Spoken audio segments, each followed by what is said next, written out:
Friday, March 8th. Now, Ricky Cramshaw and I were watching this movie called Forbidden Planet. It's a science fiction story about astronauts that go to a planet that for some reason is forbidden to go to because there's something bad on it. It's a color movie, but we were watching it in black and white because we're watching it on our TV, And, my cousin Tommy Tadpole had seen the movie already, and he liked it a lot. I think mostly because of Robbie the Robot. Tommy liked robots, and there was Robbie the Robot in the movie. And he was right. We liked that too. Robbie the Robot was sort of like a robot with personality. You kind of felt this could be like a real thing. And, well, about a year later, there was a TV show called Lost in Space, and they had a robot on it that was clearly inspired by Robbie the Robot.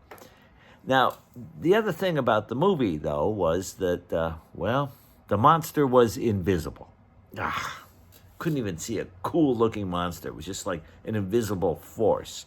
It seems that the planet had an ancient civilization where everybody got really super smart, and somehow or another, the badness that was in them, the evil that was in them, rose up and collectively gathered and existed beyond their lives and was capable of being called back up into action. I don't know. It got involved.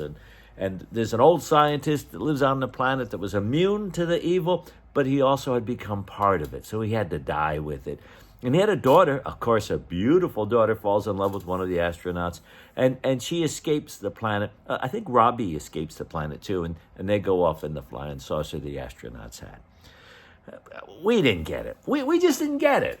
Invisible monster, come on. Inside of... So Ricky and I walked over to 2nd Street. Cousin Tommy was playing with his little brother Mike, and they were kicking chunks of frozen snow at each other, back and forth, on the street. And I came over to him with Rick, and I told him we just saw Forbidden Planet on TV, and we didn't get it. We didn't get it. Tommy, he looked at me. He said, "Well, it's about the evil that's inside of you. It's like there's a monster in all of us." "Hey, there ain't no monster in me." Ricky, the movie says that inside every person is like a little monster, and it can do bad things, Well, right at that point, Mike kicked a hardened chunk of snow into the air, and it bounced right off of Tommy's head. Oh, he squealed. That hurt. He's mad at him. And Ricky said, "Hey, don't blame him, Tommy. It's just the monster that's in him." Yeah. Well, we'll do another one tomorrow. See you then.